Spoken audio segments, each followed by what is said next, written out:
We're good now? Yeah. Okay.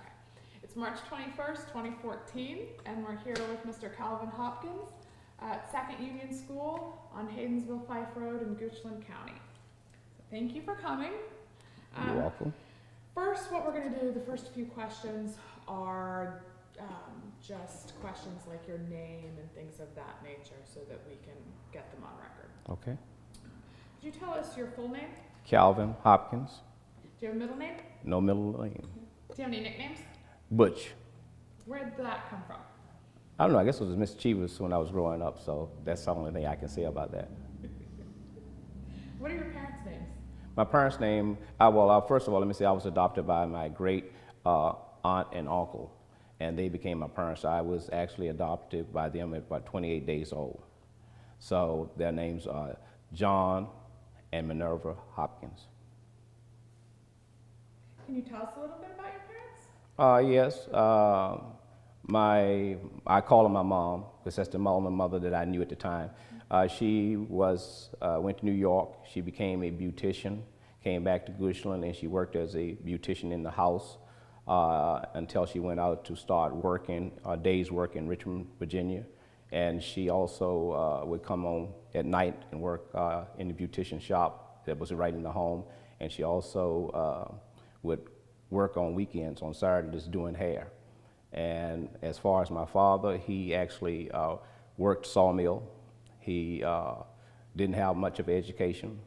I think he only went probably to maybe the 4th, 5th grade in school.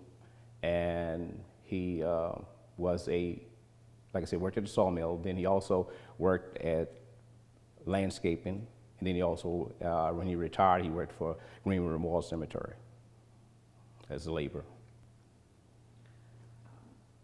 What was the highest grade that your mom completed?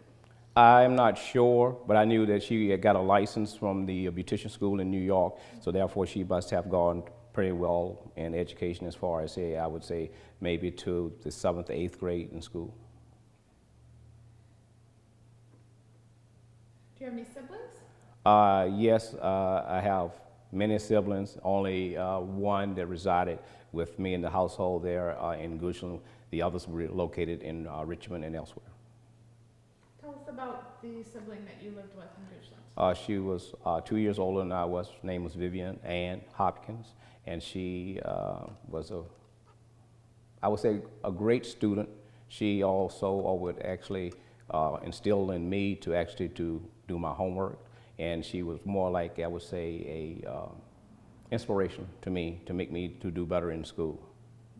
Was that something that your parents also emphasized to you, the importance of school? Oh yes, definitely they emphasized the importance of education because of the fact that we didn't miss a day out of school hardly. I mean, like I say, I had my report cards, my sister's report cards. I think she may have missed 20 days out of her 12 years of schooling. I probably missed maybe about 30. So therefore, they made sure that you went to school, you got your education. Did they ever talk to you about why they thought it was so important that you got your education? Yes, they did, because of the fact they would say, well, we didn't get the opportunity to go to school. We're going to give you every opportunity to go to school, and you can make something out of yourself. We are proud of you, but you can even make us more proud by attending school and graduating. Where and when were you born? Born April 17, 1947 in Goochland County, in the Chapel Hill area. Did you grow up in the Chapel Hill area as well? No, I grew up right on Haydensville Fife Road. And what was the Haydensville Fife neighborhood like when you were growing up? It was a community that everyone looked out for the kids in the community. They were just like your mother and father. The store was down the road here on Haydensville Fife Road, which was Hayden's store. You would go there, and it was where you would the owner would give you cookies, candy, whatever, and you just enjoyed the community. If you didn't have anywhere that you were worried about being bothered or molested or anything like that, because of the fact everybody in the community knew each other.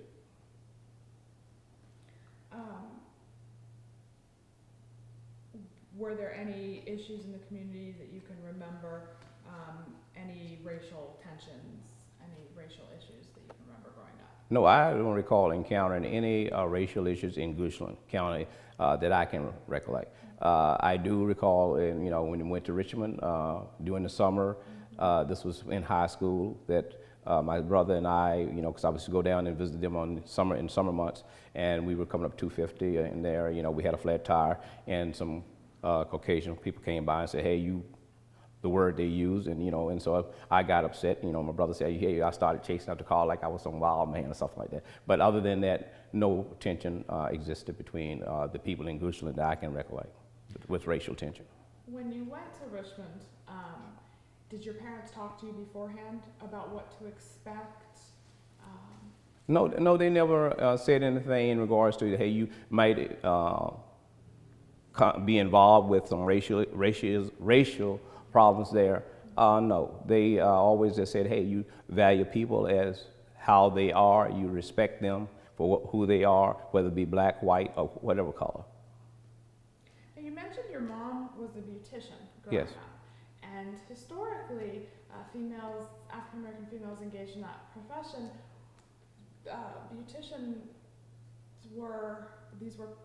beauty salons were places where networks of information would really flow throughout the community, and particularly in the civil rights movement. And so I was wondering if you heard things from your mom. Not really, because I would say that majority of the time that they were actually there, they were talking about church-related things. That's what they were be talking about. We didn't hear racial type things, And matter of fact, majority of the time that I was trying to listen and what's going on in the household, and mom would say, well, hey, you need to go outside, you need to play or whatever, because of the fact grown people are talking,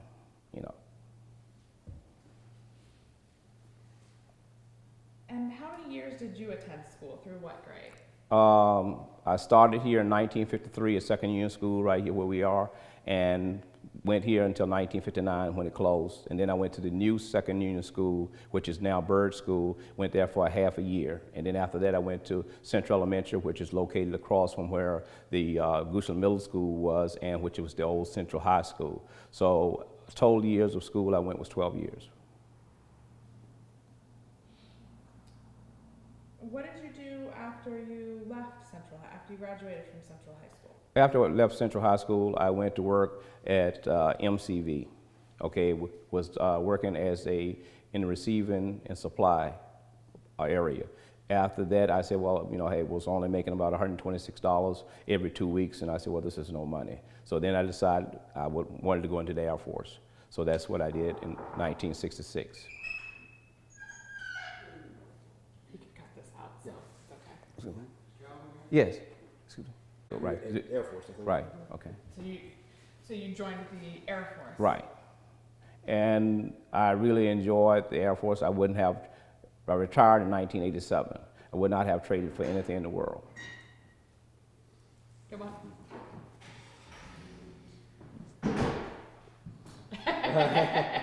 It goes like this. But you didn't see what I did behind you, did I? No. Okay. Richard makes me nervous. Can you make him leave? Yeah, pull up a chair. Okay. I'll sit with it. So am I good to keep? Very easy. I can roll and just cut it out. So what year did you join the Air Force? 1966, April 1st, April Fool's Day, which was a traumatic experience because of the fact that the family went to Byrd Airport at that particular time, what it was called, and they was actually going to see me off. My, friend at a particular time, my mother, father, everybody was there, and it was just a sad time because of the fact I didn't know what I was getting into, and everybody's have their anxious about their crying and stuff like this and everything. I'd say it was a traumatic experience. And so where were you deployed? Well, we went through training. I went through training in Texas, and then after training in technical school, I was stationed at Langley Air Force Base, and then I was working on C-130 aircraft, and during that time, we would go TDYs to a lot of places. I've been many places, TDY, and then after 1970, we got stationed in Hawaii, and then we had stayed there for about 2 years, came back to Langley Air Force Base, and then got reassigned to Hawaii and stayed there a total of 13 years. So it was really nice until the 1983. We got reassigned to Pease Air Force Base in New Hampshire. So we went from one extreme climate to the other, which was another devastating thing, and that's when I decided to retire. Now, in Texas, for example, when you were stationed there, did you encounter anything different as far as the racial tensions in Texas in the town and also on base? No, no, not in the racial tension on base or off base. The only thing I would say that as far as promotion in the military during that time frame, it seemed like me was not equal. It was like you being held back. And when they came up with the testing program in the military, which actually gave people a better fair chance of being promoted, I think things became more equal. What was it before the testing program that made it clear that it was unfair? Well, I would say because of the fact you more or less your supervisor or someone would recommend you for promotion, and that way that, okay, it seemed like me it was like a little unfair to actually you could be influenced by the person that actually was your supervisor, and majority of the time you didn't get the recognition that you should have gotten. And so other people, if you were doing something, they would take credit for what you were doing, and they got the recognition and got promoted. Now, spending so much time in Hawaii, which is an interesting area demographically, did you notice any difference between New Hampshire and Texas and even Goochland? Well, not really, because of the fact that, like I said, I grew up in Goochland, you know, and everybody was friendly. Everybody was actually involved with each other. The same thing within Hawaii. Hawaii was where, you know, it was like a melting pot. Races and ethnic groups and stuff gathered there, and you didn't have a problem with racial tension there. And majority of the time when after we went to New Hampshire, it was like, okay, people in the New England area, they didn't bother you, you didn't bother them, and you didn't realize there was racial tension there. What do you think, what did you find most valuable about your time in the Air Force? The most valuable, I would say the travel, the experience in travel. I would say the knowledge and education I gained there. I would say the camaraderie. It was just something that was so unique, and I would not have traded for one day of anything. So what did you do when you retired from the military in 1987? 1987. I came home and I took care of my father, which he was 95 when he passed away. And in 84, we took him with us to New Hampshire, and we came back to Goochland, built a home behind the old home place. And I took care of my father until the time he passed away. And since then, just been doing community service, trying to help people in the community with no charge. Now, going back a little bit to your time in Goochland as a student, particularly at Second Union, how far was Second Union School, the original Second Union Rosenwald School, how far was that from your home growing up? Less than 1/2 mile. So did you walk to school? Did you take a bus? No, we were fortunate to ride a bus. The bus came right by the door, stepped there, and we just, got on the bus, my sister and I. And from the entire time you were attending school, you were able to take a bus? Yes, for the entire 12 years of school, and we were able to take a bus. And matter of fact, the individual later that you will interview, Sherman Ware, he was my bus driver. Oh, that's the father of Sherman Jr.? Yes, it is. Oh, cool. Yes. And also, I was a substitute driver for Sherman Ware when I was in high school, and I was one of the things I feel that I think I would get $4 a day for being a substitute driver, which I feel today that they stopped students from driving, and I think that was probably the great thing, because the fact at 16 years old, I don't think that you were responsible enough to drive a bus. And I got my license when I was 16 years old. Do you have any particularly good stories from your time driving a bus? Oh yeah, I mean, I love to drive the bus, and you know, I would be a baseball player, and we went to other locations, other schools. We would someone have to drive the bus, you know, and we would have students on there, and you actually had a lot of fun listening at the cheerleaders and the students on the bus, and having just a lot of fun. And that's what I'm saying. At 16 years old, it was just something that was traumatic to me to be able to do that. You know, and then when you went to a night game, you're coming back and the kids are having a lot of fun on the bus, and you know, and you're a student and you're trying to tell them, well, you don't all need to quiet down, and they said, okay, yeah, sure. Do you remember your principal we'll start with Second Union and then go through your schools? Yeah, I remember Ms. Beal. I cannot forget Ms. Beal. Ms. Beal was a lovable teacher. She was a caring teacher. She was very strict, and she believed in education. And she was, I would say, dynamite, because of the fact that when she taught me, I always had a problem, and I always tell the story. I had a problem remembering 9. And I would get to count 1 through, to get to 8, skip over 9, and Ms. Beal said, oh, I've had enough of this, I guess. So she called me to the desk one day, and she just took the ruler. She whacked me in the hand with the ruler, and said, okay, ever since then, I had no problem with 9. You know? So these are some of the things and stories that mean a lot to me. Ms. Beal was also the principal, but she was also the person that would take and go out into the little pantry area there, and she would have the snacks and for sale at lunchtime or whatever that, and you would actually enjoy, because she could be down to earth with you. But when you get back in the classroom, when she rung the bell after lunch, it was back to work as usual. And what was Mrs. Beal's first name, and could you spell her last name for us? Okay, it's Fannie. Her last name is B-E-A-L-E, Beal. Matter of fact, it's Fannie Mealy Beal.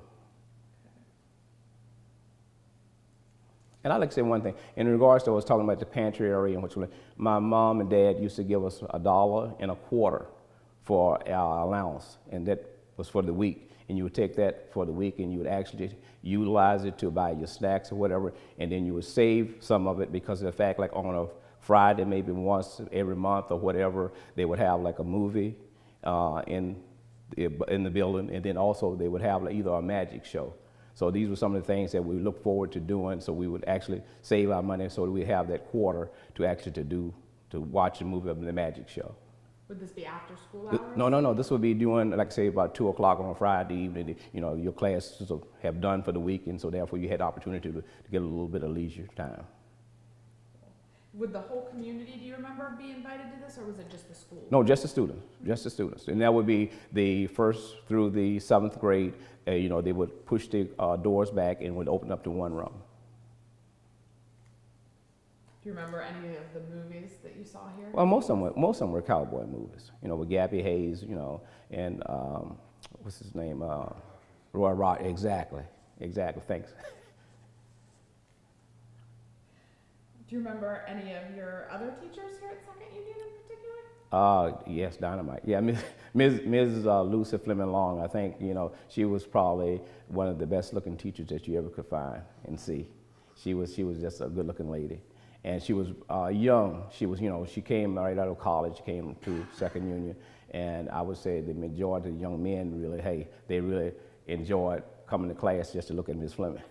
And we had a teacher named Mr. Burnett. And Mr. Burnett was, you know, from the 4th through the 7th grade. I didn't get an opportunity to be taught by Mr. Burnett, but Mr. Burnett, I can recall, we used to have a field day at Goochland Central High School, as it was. And what we used to do, we used to have our shirts with Second Union on it. Mr. Burnett, I guess, would say, well, maybe was doing something like teaching us, what is it, tie-dye, or whatever you want to say back then, because of the fact we used to put our own initials on the shirts. And, you know, but we had to make sure that it was done like with a chalk, different colors chalk. And then after that, you didn't have that many clothes, so what you did is you could actually wash that chalk out, and you could wear that white T-shirt, you know, afterwards. So Mr. Burnett was actually very instrumental in teaching us how to do things like that, plus the fact he was very good with writing. And I think the majority of the students that was under him would tell you that, hey, he had the most beautiful penmanship there was. You mentioned Louisa Fleming Long. Do you know, is she related to Steve Fleming and the Flemings at Shady Grove now? I don't believe they were. I think they're a different set of Fleming, but her name was Lucy Lucy. Fleming Long. And that's her over there. Yes, it is. The nice looking lady over there.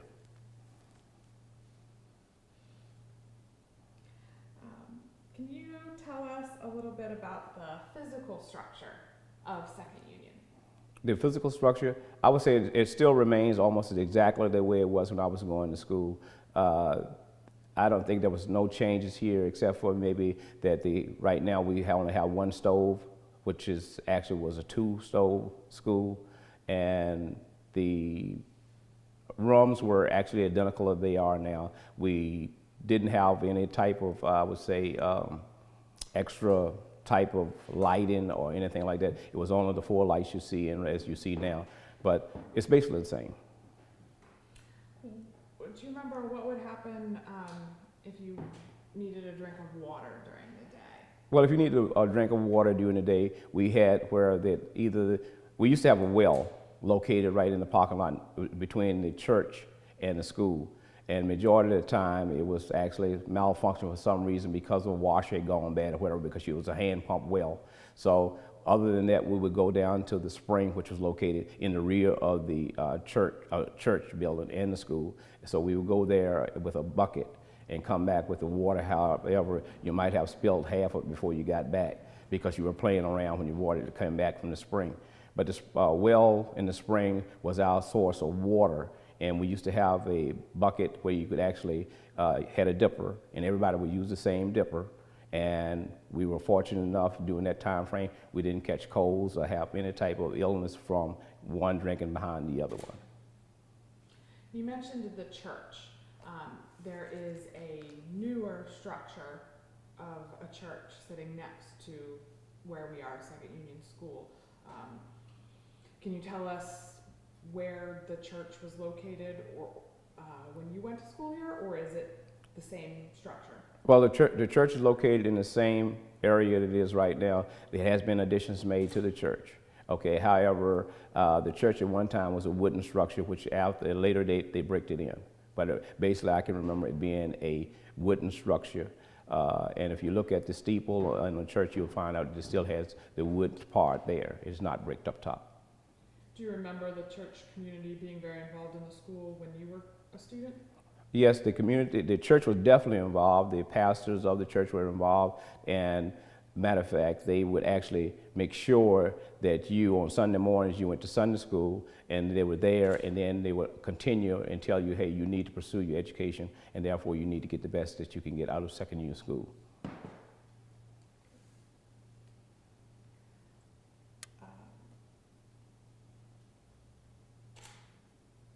There was an outhouse here when you went there, was there? Yeah, it was outhouse. We had outhouse for the young men, which was to the left in the rear of the school, and to the right, it was the young ladies' restroom.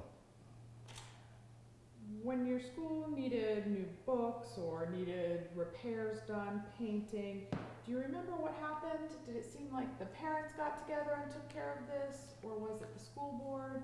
Well, my recollection is that when we needed wood or whatever, that the bus drivers, the bus drivers used to go, they would drive the bus to school in the morning, and several of them would remain and would actually be on, I guess, payroll during that time frame, and they would bring wood and do maintenance at the Rosenwald schools.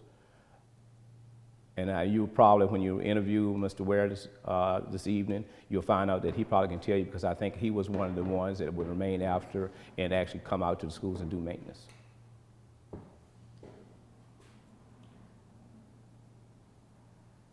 Do you remember if Second Union or any of the other school buildings in the time period when you were growing up, were any of them used by the community outside of school hours for other purposes, maybe meetings, things of that nature? I don't recall, but however, I would say I don't recall them having PTA meetings during the elementary era, but probably there were some schools that actually had where that the parents had PTA meetings, but as far as a community gathering, I don't believe they did. Does the term Second Union School League sound familiar to you or ring any bells? No, it doesn't.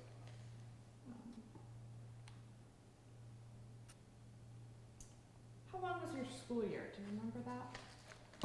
It's the same as it is, 180 days, I believe it was. And that was from when you started. Yes. Do you remember if there were any enrichment programs offered at Second Union over the summer? No. What did you do over your summer breaks? Over my summer break, during the early years, we would actually go to visit my grandparents, like I said, in Richmond, Virginia. And other than that, when they got a little bit older, got a job during the summer. Where did you get a job during? Well, we cut grass in Richmond on Saturday mornings. We get a ride or whatever. And then after that, I got a job at Greenwood Memorial Cemetery working with my father. What did you do at the cemetery? Doing a little bit of everything as far as landscaping, raking leaves, help digging the graves, just things of that magnitude. Tell us some about the resources provided at your school, things like books, desks, blackboard, library, sports equipment. Did you feel like these were adequate at the time? I would say adequate. As far as the material in the books, yes, adequate. But as far as the quality of the books and the literature, the books that we received, they were not, I would say, adequate, because some of they were actually deteriorated, where that you couldn't actually, the pages were torn or whatever, because they were actually passed down from one student to the other, and you were able to buy brand new books, but during that era, there was a lot of people that couldn't afford to buy books, and so you actually would buy used books, because the county did not supply you with books. Do you remember having any sports programs or non-sport special events, like maybe May Day, things like that at Second Union? Yeah, like I was saying in regards to Mr. Burnett, we had competition with all of the other elementary schools. We had this in May, and we come to the, we'll practice here first at Second Union School. We would have like potato race, sack race, three-legged race, relays and things like that. And we would go to the high school in May, and we would actually participate. And I would say Second Union almost always came out on top. But it was a tremendous time that people really enjoyed and looked forward to. There was one time of the year that you look forward to other than receiving your report card saying that you passed. And because we just have it, May Day was a May Day where you wrapped a flagpole, and the young ladies would seem like they would have so much fun in doing that. They used to do a dance called a Virginia Reel, which they actually really enjoyed doing that. And we would come back on, I guess, Monday morning or whatever, and this would be the talk of the entire week, hey, how much fun we had going there and doing that, participating. So what else was involved in this May Day celebration? It was just basically a time when, like I said, when all the elementary schools came together and they participated, competed against each other, and it was just a time when you got to see people in the other community that was not in the local community with you. So therefore, you actually enjoyed their friendship and camaraderie. So the sports was a highlight. We're talking about, those were a part of the May Day? Yes.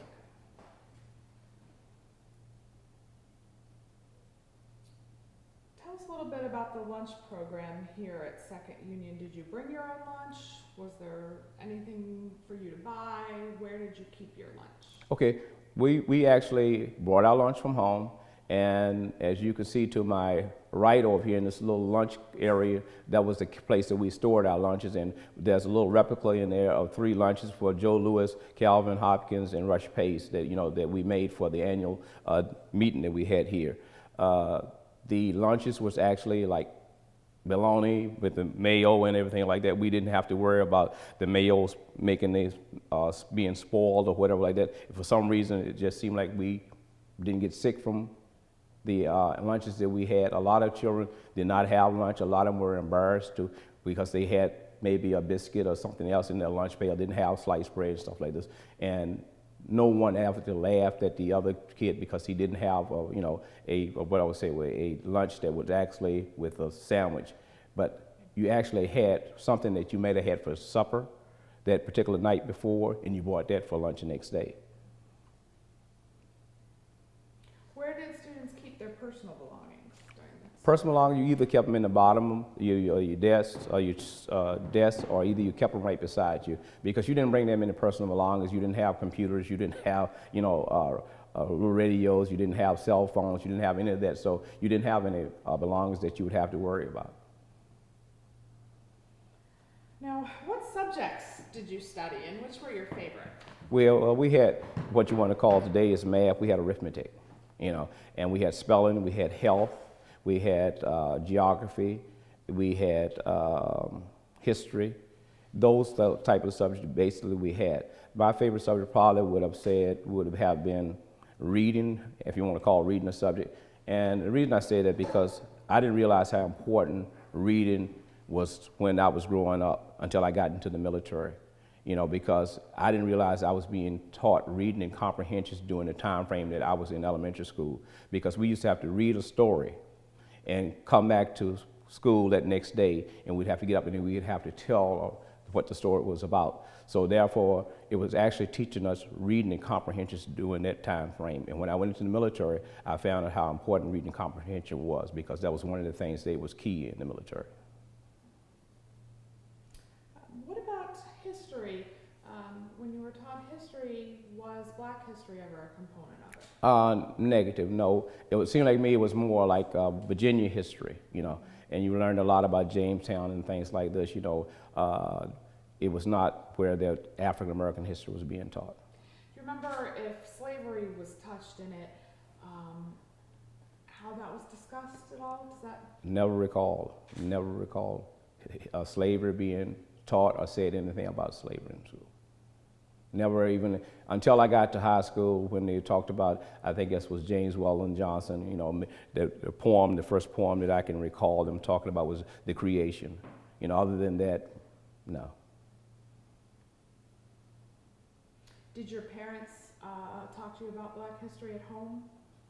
They would talk about, the things that they could, because like I say, my father didn't have that much education, but he would, highlight the things like Jackie Robinson, Joe Louis and things like that, athletes of that magnitude. But as far as someone that has contributed to the society with like the accomplishments a lot of blacks have made, that was not prevalent in that home.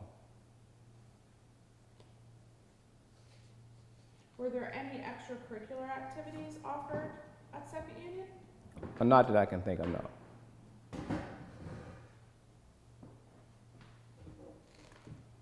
Were your parents active in your school? Well, my mom was. My mom was active, because she was actually a beautician, like I said, so she had involvement with a lot of the people in the community, and she would gather and talk to the principal on I would say, a weekly basis, because I was, sort of like a little mischievous in school. So they would actually correspond together, and she would know exactly what's going on. And the whole community was well wrapped around the education that their kids received at the school. Do you remember what you did? You said a couple times now you were mischievous. Do you remember the thing you did that got you in the most trouble as a little kid? In the most trouble? I don't know. I think it was just I guess it's a total of everything that I used to do, like from pulling hair to fighting. I think those are the things that actually got me into the most trouble. So I would say that it was just being a boy. Do you feel as though you were a part of Black history now that, having attended a Rosenwald school, now that you're aware of that? Yeah, I think, yes, definitely a part of Black history, because of the fact that some of the things that we went through, I would say that, hey, it was due to the era that we grew up in, but didn't realize it at the time. So when we being able to tell the story now, I would say it was definitely a part of history. Did any of your classmates return to teach at Second Union? No. In my class, when I got to high school, I think, if I can recall, there's two individuals that actually came back to teach in the county. Okay. Yeah. And who were they? One was Patricia Roan Keel, and the other one was Diane Owens. Patricia Roan Keel, can you spell her last name? Roane. And her father was one of the agriculture teachers at Central High School. Do you remember his name? Arkell Roan. A-R... Kell. How do you feel like your your school experiences in Goochland County prepared you for life after school in the military? Well, it taught me disciplinary action, for one thing, and it also prepared me to be able to test well, because the fact that was key in the military. Like I said in the beginning, you weren't actually given the opportunity to fare as far as promotion, but then once the testing came available, you actually knew how to test because you actually grew up starting out with Ms. Beal being tested, and therefore it helped me tremendously in my military career and further in life to make decisions. So do you feel as though you got a good education in Oh, Goochland County? I would say I received the best education in Goochland County, and I would always say what my sister now lives in California said. She said that, hey, she could not have received a better education in any place that she felt that she had gone if it hadn't been for the education in Goochland County. What's your most outstanding memory of being a student at Second Union? What sticks out the most to you? The most outstanding, I guess, like I said, passing to the next grade. Was there a ceremony involved? No, there was no ceremony involved. It was just the ceremony within yourself when you got the report card. What impact do you feel like a segregated education had on you, your classmates, your teachers, the community?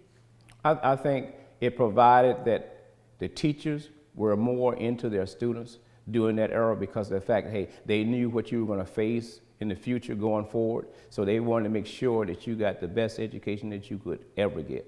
And that was key for them. And I think that was the feeling of the community that, hey, we need to prepare our children for the future because we know that they're going to face a lot of challenges.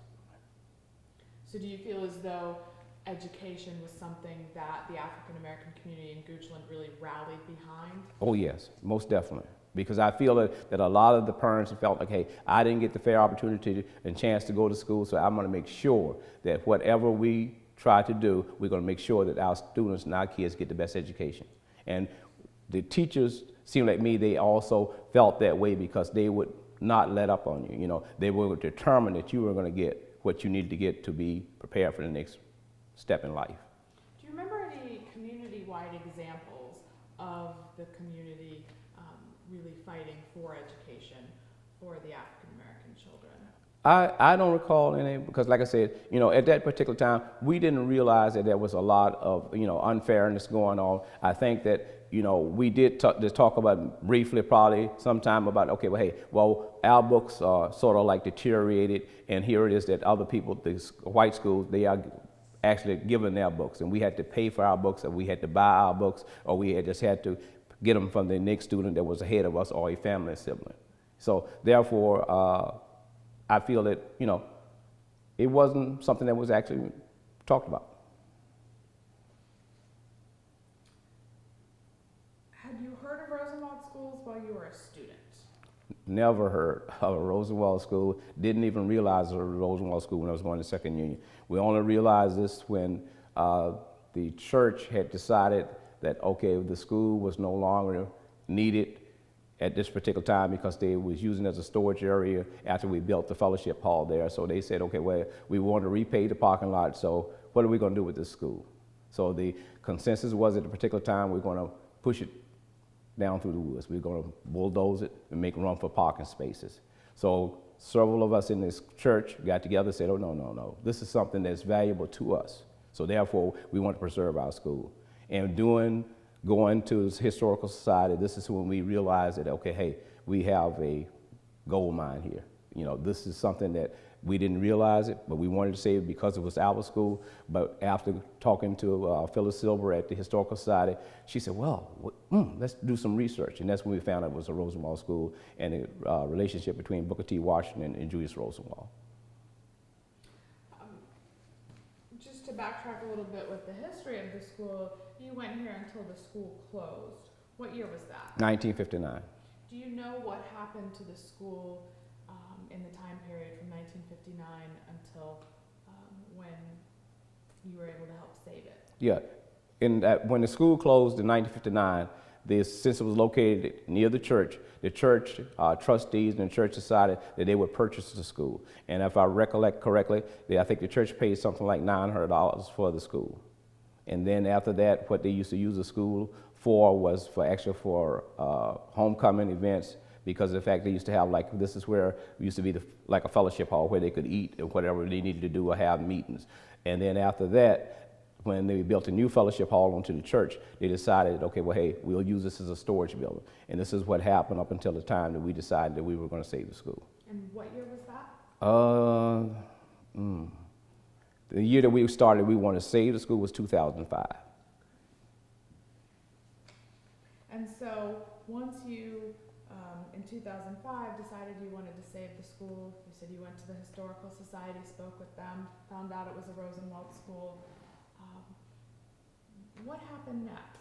Well, what happened next? Okay, we established a board of directors through the Historical Society, and then we said, okay, well, hey, we need funds to restore or to rehabilitate the school, because they say it's rehabilitation, not restore. So with the board of directors, we started to say, okay, well, hey, we need grants. And then that when a lot of publicity got involved, and we sent a grant off through the National Trust to try to apply for a grant, which Anna Donnelly was instrumental from the Historical Society and on our board of directors, wrote the grant, sent it out, and Lowe's gave us a grant for $49,500 to start, and we utilized that money to do the exterior and to put in the heating and air conditioner and to rewire the building. And tell us about the process to get the historical marker out front. The historical marker, we had to write the letter, which was actually not I would say, a real tremendous type of job to get that done. Once we got involved, the Historical Society helped us to write the letter and to get the marker, and the marker was dedicated. And what year was that? Oh, don't make me say. Well, I'm not going to say. I would say off the top of my head, 2007, I believe it was. And did you have a lot of community support in your efforts here to save the school? Have you had a lot of community support? Well, we've had community support, not to the magnitude I would like to see it, but as the school become more close to being a museum, to getting it where it's in condition inside, people are more or less gravitating to announce, oh, well, hey, we do have something here, we want to participate. And there's two men that I would say that had really contributed in work as far as labor, is Joe Lewis, Sr., and Rush Pace. We have had a lot of work done. We have saved the foundation, organization, a lot of money by completing some of the work ourselves. What's your end goal here for the school? The end goal is to have this to be a living museum, and to house artifacts and memorabilia, and to where people can come and they can actually get educated on the past and to the future. What do you mean by a living museum? Living museum where the museum would actually tell the story itself. When you walk in the door, you would be able to say, okay, well, hey, when you walk out here, hey, I can see where that this is a living museum. And who's your target audience for the museum? A target audience for the museum is everyone. Everyone. We want to open the doors so that everyone can come in, and when you leave out of here, you will be able to say, hey, gee whiz, this is a living museum.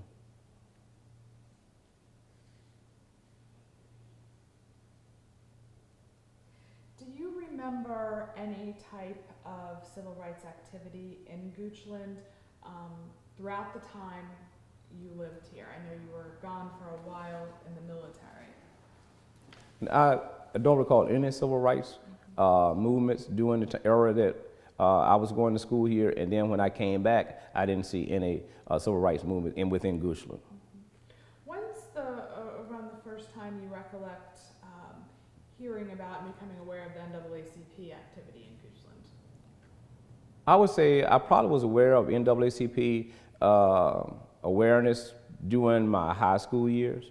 You know, as far as being a member, was not a member, do not recall my family being a member of the NAACP, but always heard that the NAACP was, you know, doing a lot of things in the community for the black race, and not only the black race, but for the white race, for people that was less fortunate than what we were. Is there anything in particular you remember hearing about them in high school? Is there anything in particular that they were active in that sticks in your memory? No, just that they wanted to try to make it equal for everybody, and supposedly for those to concentrate on those issues that they felt that blacks were not being treated fairly on. And so that's the only thing that I can say about the NAACP involvement as I know it.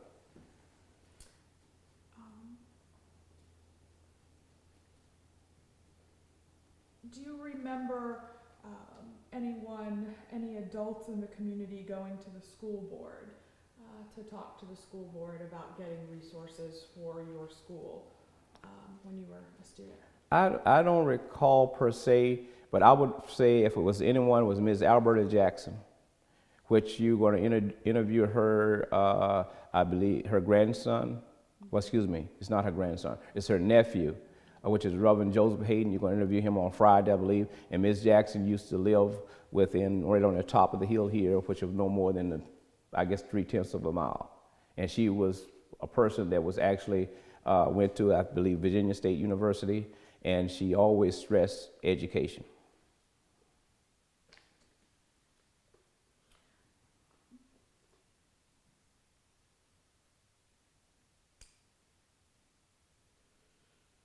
Do you,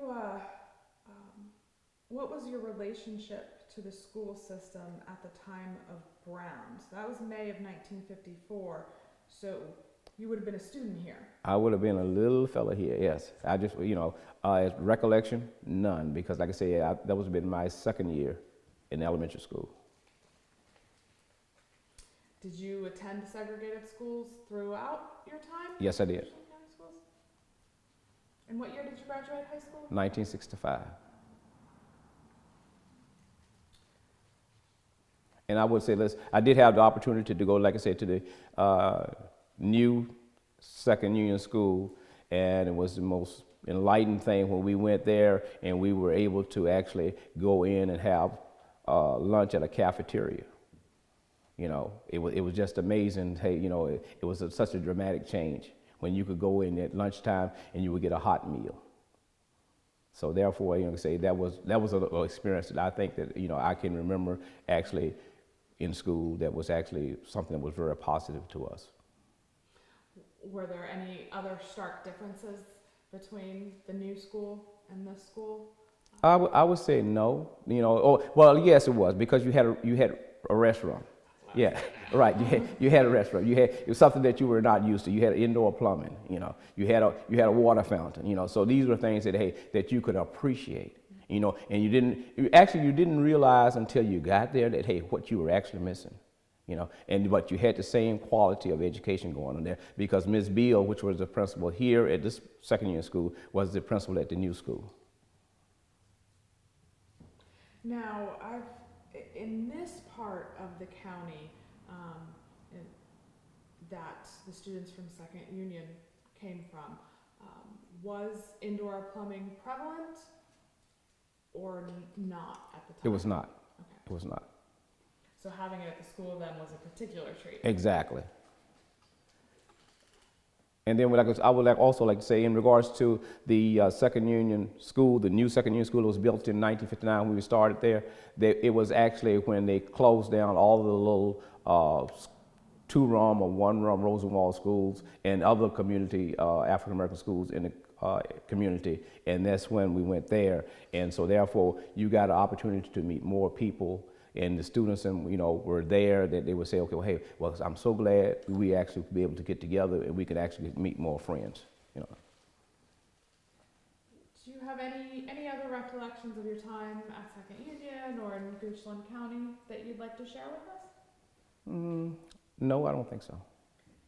Well, you know where to find us. Right. All right, well, thank you very much. And thank you. Can I ask a question? No. Do you have that shirt, Second Union shirt? Which second shirt? The one that you did the chalk on? No. You had to wash that shirt out. I told you we had to wash that shirt out. Yeah, but you still have a shirt. Does anybody have that shirt? No. Nobody has that shirt? That would be cool. But do you know what I'm saying? Yeah, I know what you're They did it with chalk. T-shirt. Yeah, huh? It just became a regular white T-shirt. Thank you.